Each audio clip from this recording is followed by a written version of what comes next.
Welcome to PowerUp, a podcast show that brings life to some of the stories on power electronics technologies and products featured on powerelectronicsnews.com and through other Aspen Core media publications.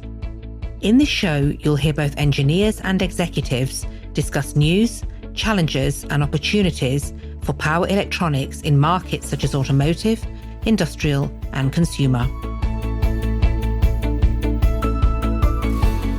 Welcome to the PowerUp podcast. Today's episode is brought to you by our sponsor, Infineon Technologies. I'm your host, Alia Shokat, Editor-in-Chief of Power Electronics News and Associate Editor at EDN. As AI moves beyond screens and software into the physical world, robots are becoming more perceptive, adaptive, and capable of working alongside humans than ever before. In this episode, I'll sit with Mariana Vukicevic, Director of Marketing at Infineon Technologies, to discuss how advancements in sensing, power, and communications technology impact how robots engage with humans and the world around them. As the lines between digital intelligence and physical reality blur, we talk through why safety and security can no longer be an afterthought, but foundational requirements that are baked into the silicon itself. Mariana will unpack how robust support from hardware to software and the underlying ecosystem is critical to the proliferation and progress of physical AI. Finally, we discuss the dynamics of the current robotic market, including the burgeoning humanoid robot market projected to reach $5 trillion by 2050, according to Morgan Stanley. Listen in to learn more. So, Mariana, can you please start by introducing yourself? Hi, Alia. Thank you so much for hosting the podcast with me. My background is in power electronics and embedded systems. I've been with Infineon so far 8 years and primarily focusing on motor control in the beginning. And later, I adopted into my whole background the ecosystem, including software and tools, which gave me in many ways a pleasure to expand my skill sets and also understand what the markets really need from us.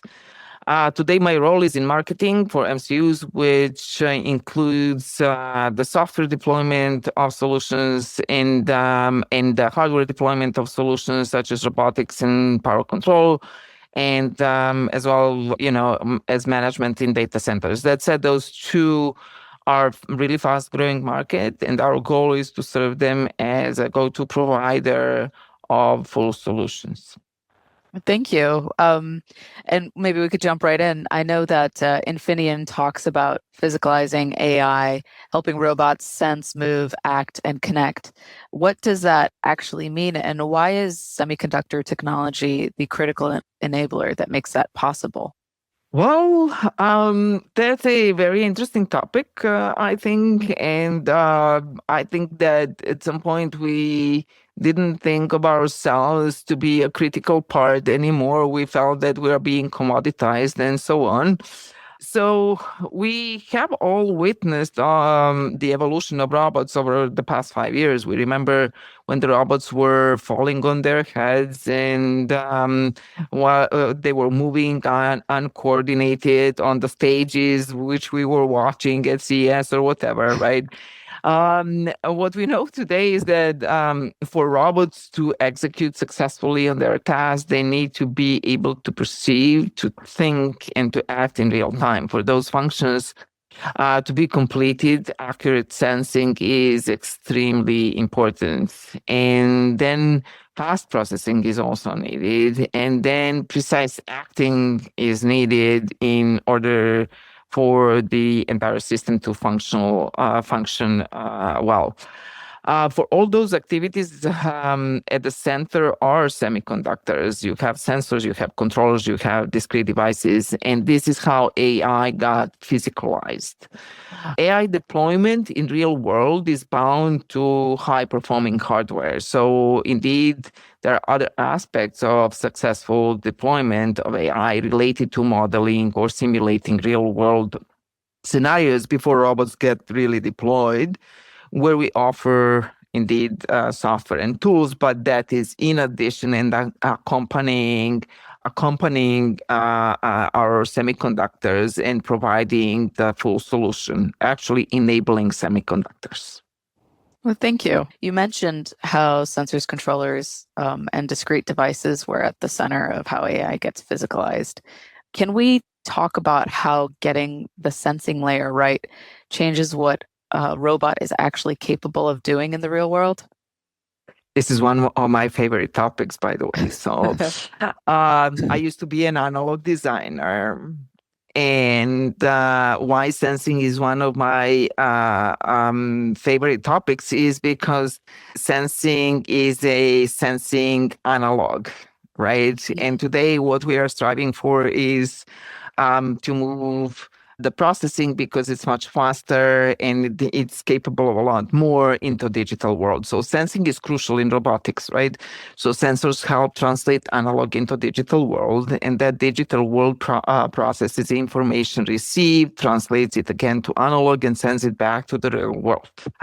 More accurately, this information is released back in the real world. So the better it is, and physical AI is perceived as useful. But it all starts with sensing first. Some examples include more precise robot movement or picking up objects. And you remember how it was like we were watching robots picking the objects, but then basically that would last like several minutes and the poor thing couldn't grab the object, right? So, Yeah. But we got much better in that. And basically, and that's where the sensing and the motor control together helped in the advancement. So when the sensing is not done well, you can have everything as good as you want in the processing afterwards, including control and AI models. The output will not be precise and the acting will be off. So that is why we need extremely good sensors in the right form so they can be used in various subsystems. Some of these sensors that are used in robotics are vision sensors or torque sensors or proximity sensors, actually anything that helps for the realization of the real world into something that the computers can understand. Okay. Well, thank you for all the helpful insights about sensing in robotics. Maybe we can shift gears to motor control. Why is efficient, precise motor control so foundational to making robots that can safely work alongside people? And how do wide bandgap technologies like GAN fit into these systems? So that's again, relation to the systems is very interesting topic, in my opinion. Yeah. Overall, not only in robotics, but we have a lot of examples also in the server and data centers. But in the robotics specifically, let's focus for a moment on that. I was recently one of the panelists at CES in the robotics session, along with the founder of a robotics company called Loomlash that makes robots for eyelash placement on humans, which is very lucrative proposal in terms of the business model, because it places eyelashes on the customer just in 30 minutes. The regular time today is several hours, as I understand.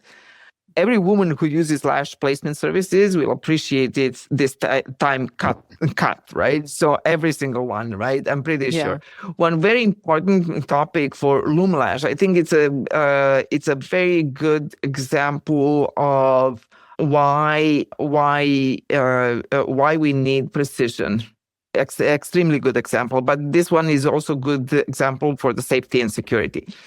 A very good example for this, what Loomlash is doing, is of course in relation to safety and to working to a very close proximity to humans, right? Precision is also extremely important because don't want to get your eye poked out. Exactly. That's exactly my point. So the precision depends on the analog measurements, on the analog processing, on the control, all, on the fast communication, you have to really have fast communication between the parts of the robot and fast response.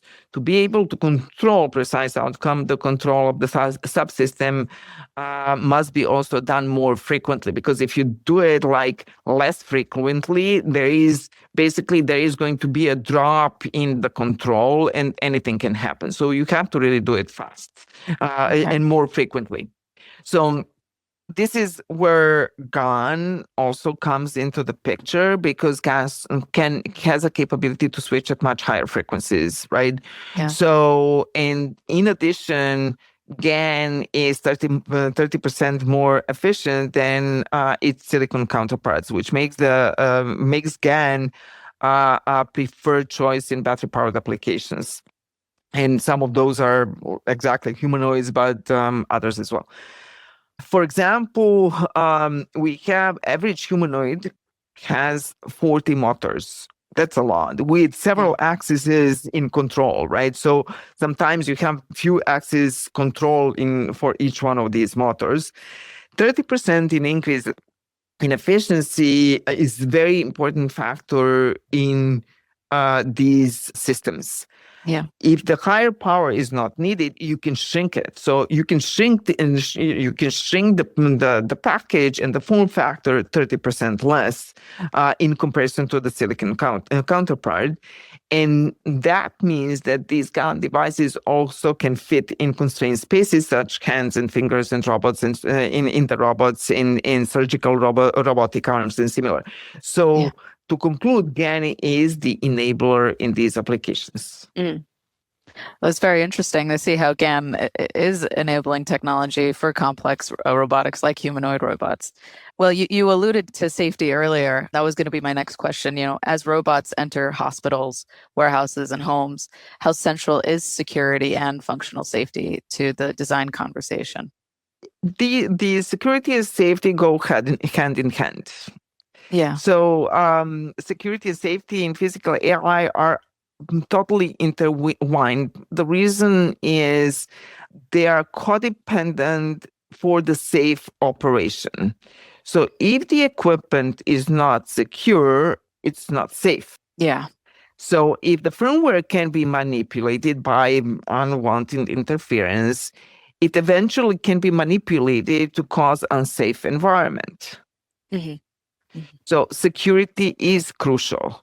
So that is why we're paying so much attention to security. Safety as well. We have separate safety, libraries and whatever we cover, but we definitely are paying a lot of attention on security.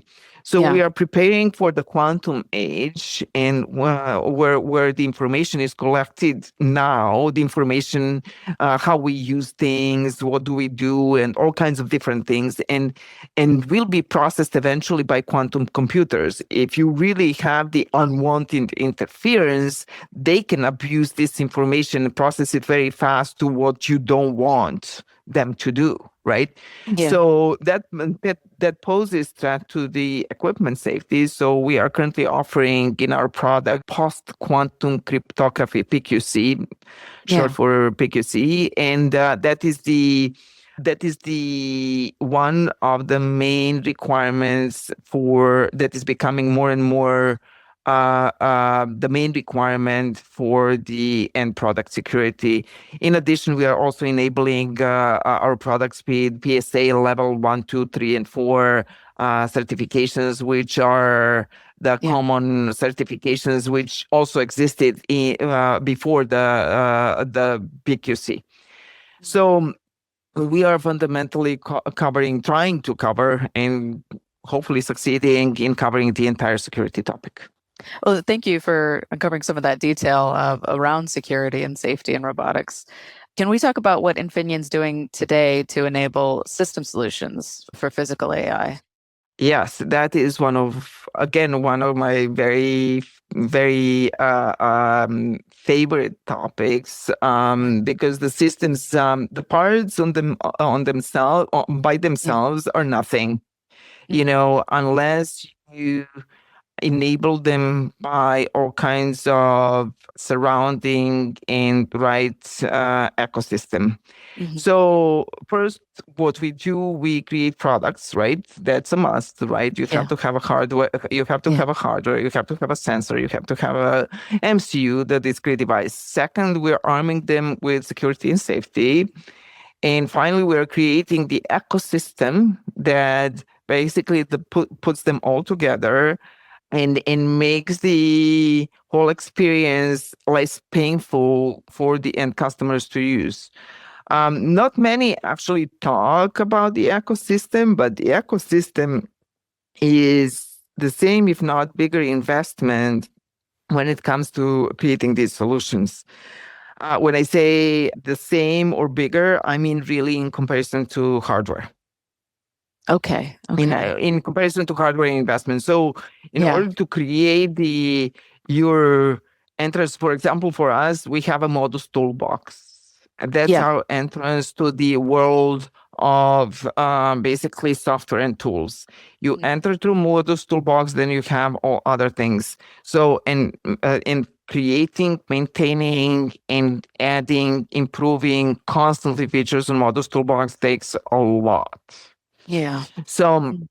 anyway, just to talk further about the suppliers, what we need to do as suppliers, we must create and adopt the also tools in these ecosystems. And some are like GUIs, graphical user interface, simulation tools, monitoring tools, all kinds of different configurators for Right. filters, for the Yeah. MCU, for all kinds of things. Mm. And then, in addition to that, we need to create demos for the users to be able to play with the part, to understand the part, to use the part, and so on. And in Yeah. many cases, we create reference designs because some of the customers are not really proficient in creating these subsystems, but they still need them.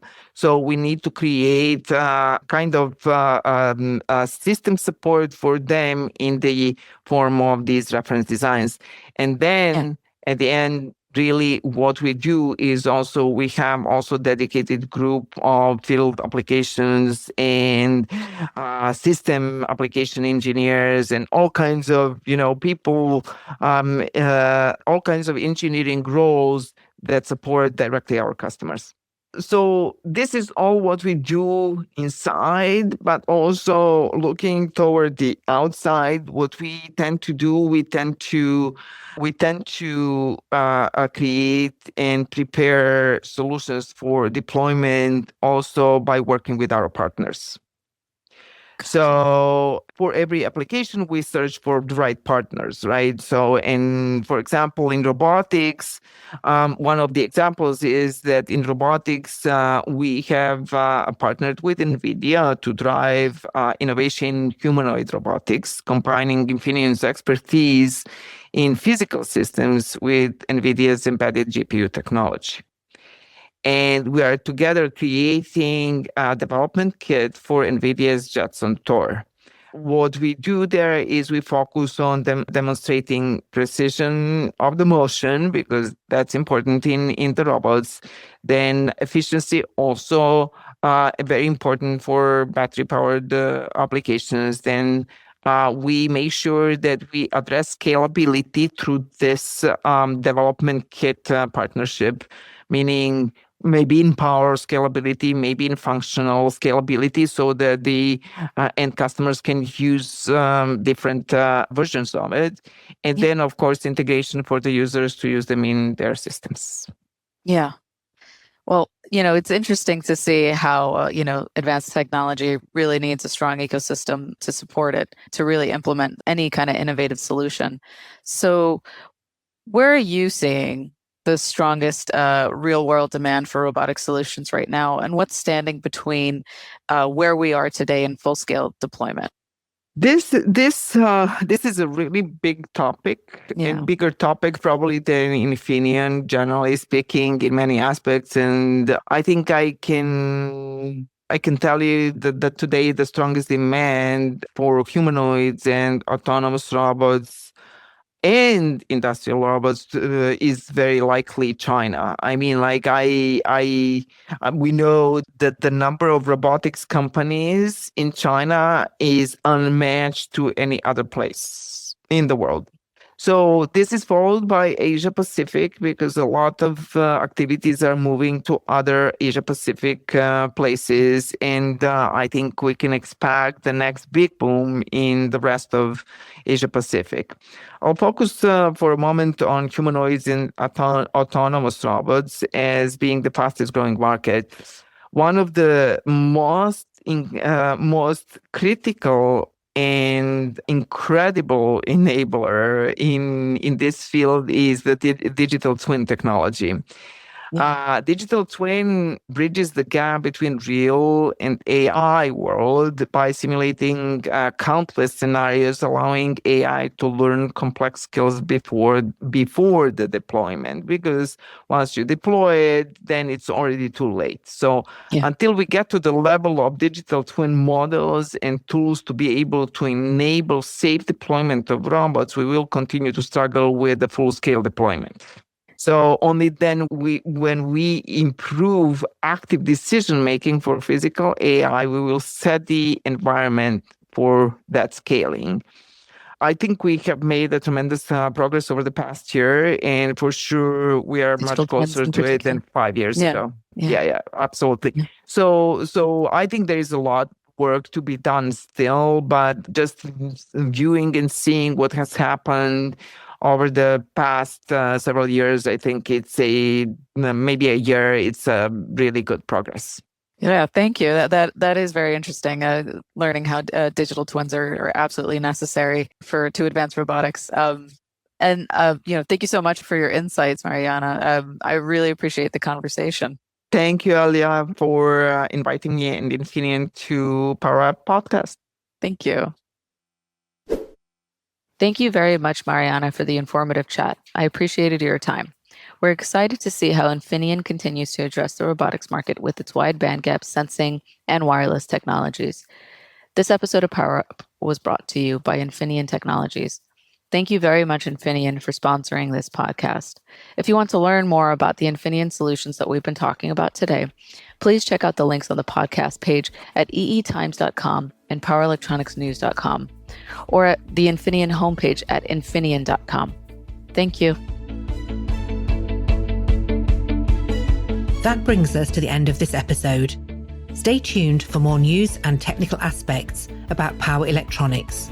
If you are listening to this on the podcast page at eetimes.com or powerelectronicsnews.com, links to articles on topics we have discussed are shown on this page. Power Up is brought to you by Aspen Core Media, and the producer is James Eade.